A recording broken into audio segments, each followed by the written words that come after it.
Hi, my name is Claude Williams. I am the founder of a company called Dream Nation. We provide personal development services. Previously it was large-scale events before the whole COVID situation, but now we provide coaching and programs online. And in the future we are also developing some new technology to help with personal development as well. Hi, my name is Daniel. I run two agencies, one where we tell stories for food and beverage brands, another one where we do 3D scan and virtual tours for different kind of industries.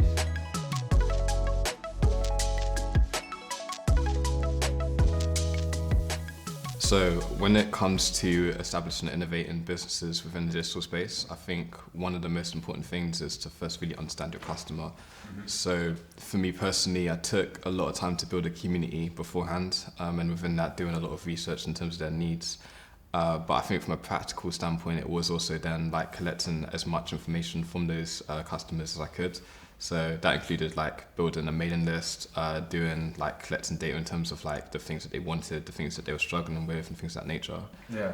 How about yourself? For me, with the social media agency, it was quite none. It was the opposite of looking at data, looking at anything. It was just, we want to start an agency, we started.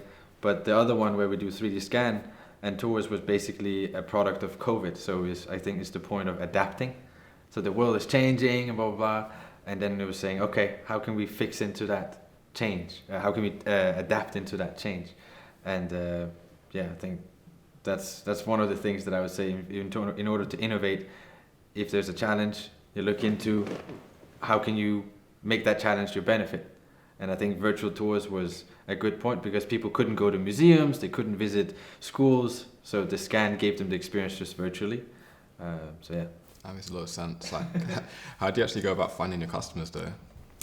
We were LinkedIn, looking at head of educational department, head of museum, just LinkedIn because you can see the list of job titles and you can reach out to them straight away. So that was probably the one. Yeah, and I would say, to be honest with you, like one of the advantages of being in the digital world now is social media, like being able to do that. For me, using Twitter, Facebook and Instagram when I was first launching, that was also huge in terms of connecting with my customers too. And it was a huge help in terms of actually getting launched.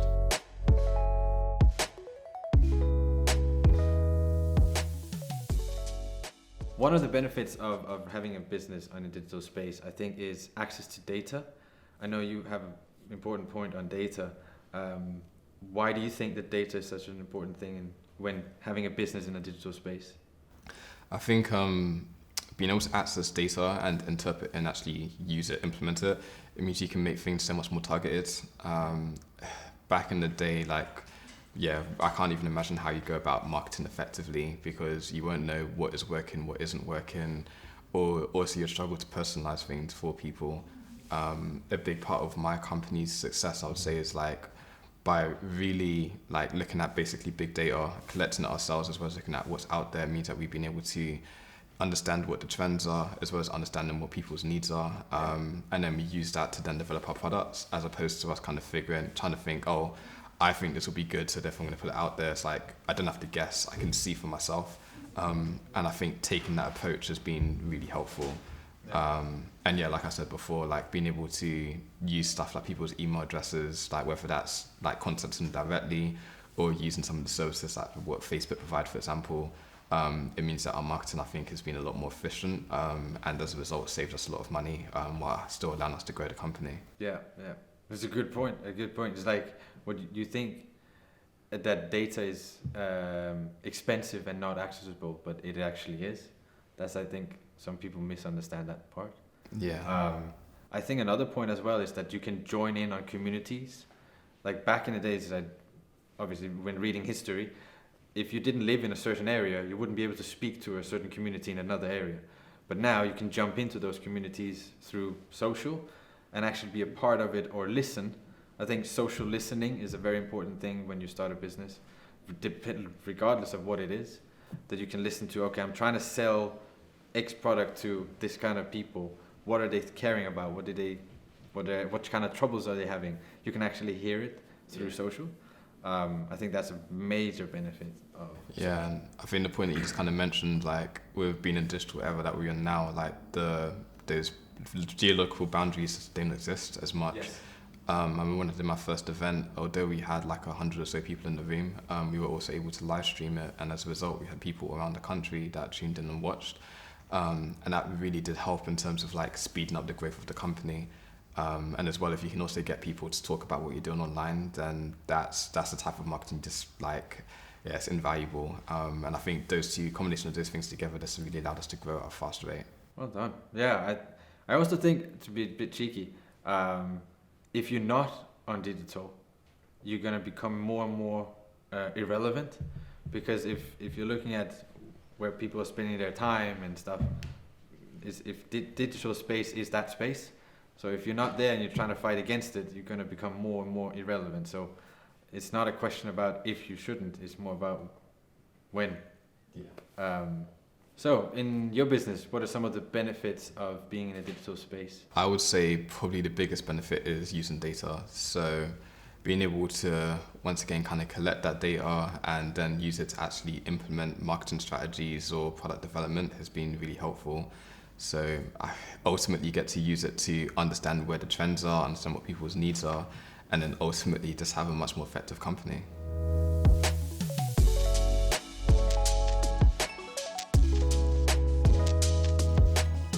So in my opinion, I think the future of the digital age is definitely going to be around artificial intelligence. Without a doubt, it's a piece of technology which is going to become more and more part of our lives. It already is in a lot of ways that we don't realize. So the algorithms on Facebook and Instagram, for example, that's a type of AI. And even the personalizations that we get through Google, that's another type of AI. And I think it's just going to become more and more accessible to people. But at least that's what I think the future is going to look like. How do you think that, I'm just a question on top of it, how do you think that's going to affect jobs? Like for founders, should they look for people instead, what kind of people should people hire in the future if AI is going to, take care of all the personalization and all these kind of things? What do you think? Yeah, I think there's kind of two folds to that. So the first part will be, I think most companies are going to need some type of data scientist on board, or at least software engineers that can actually utilize and manipulate that data. Yes. But I also think you're going to need that human side as well. So people around you on your team that can like understand how to interpret that data, how to actually interact with people, how to ask the right questions in the first place. And I think the combination of those two skills is going to be really important. There will probably be a lot of jobs that we have today that we don't need as that process become more effective and more efficient. But yeah, like it's hard to say, to be honest with you. I don't want to like put too much as what that's going to look like. But what do you think? I definitely think you're right. I think I agree on the terms of personalization, AI. I definitely think that we are trying to get the real world into this meta world. Have to plug that in. To get sort of the experience of living in a digital space where kind of everything's possible. I think that's as well something that's not just the idea. It's not just an idea phase. It's actually in the process. And I think once it becomes a little bit more established, brands are going to adapt into it. You're going to go into a meta world and you can actually do shopping within it, which is why crypto and NFT is another subject. So I think all in all, the future is in digital, but it's never gonna be in the sense of only digital. I think it's finding a way to make the real world go digital and the digital go real, if that makes sense. Sometimes you go out and you have like these, what is that called? Pokemon Go, you remember that? Yeah. So when people went out and they experienced something digitally, but they had to use the real world. Yeah. So I think that's the creativity of startups is finding that gap.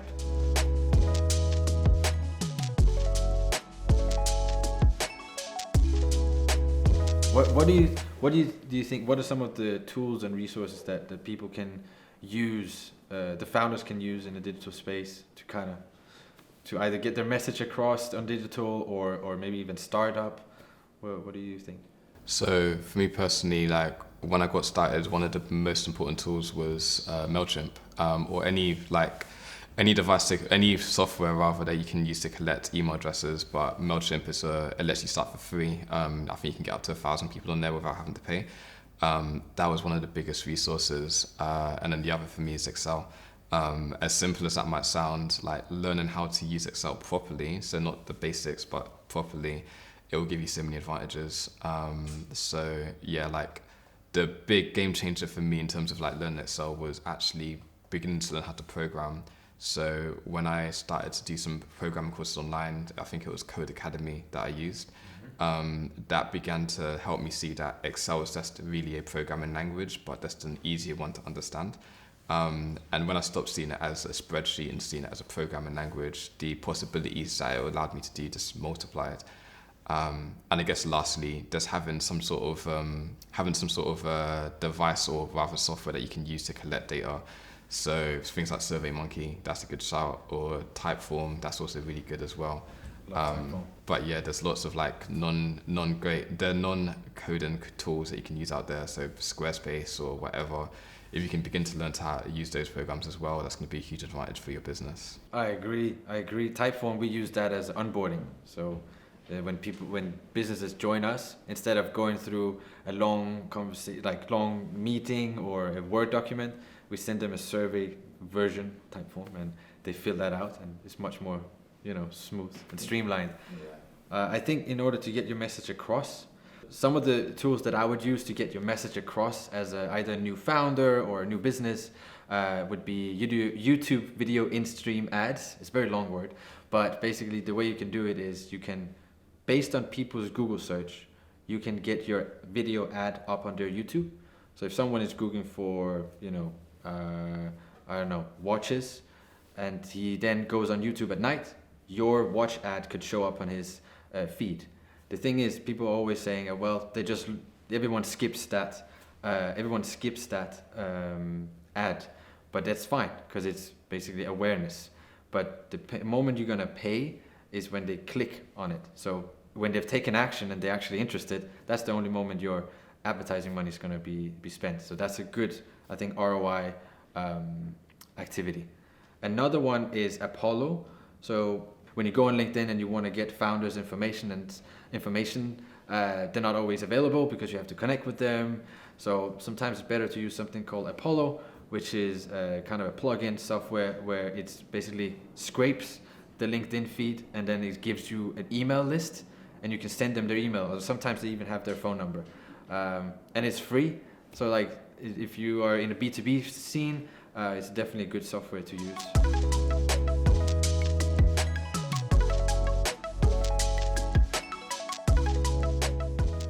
My advice to founders in the digital space is focus on data. It's going to be an investment that you're never going to regret, and it's only ever going to help you moving forward. So collect that data and learn how to use it. My top advice for any founders in the digital space is to take care of your mental health. It is a buzzing world, so you are the one who's driving the business, so make sure that your mental health is prioritized first.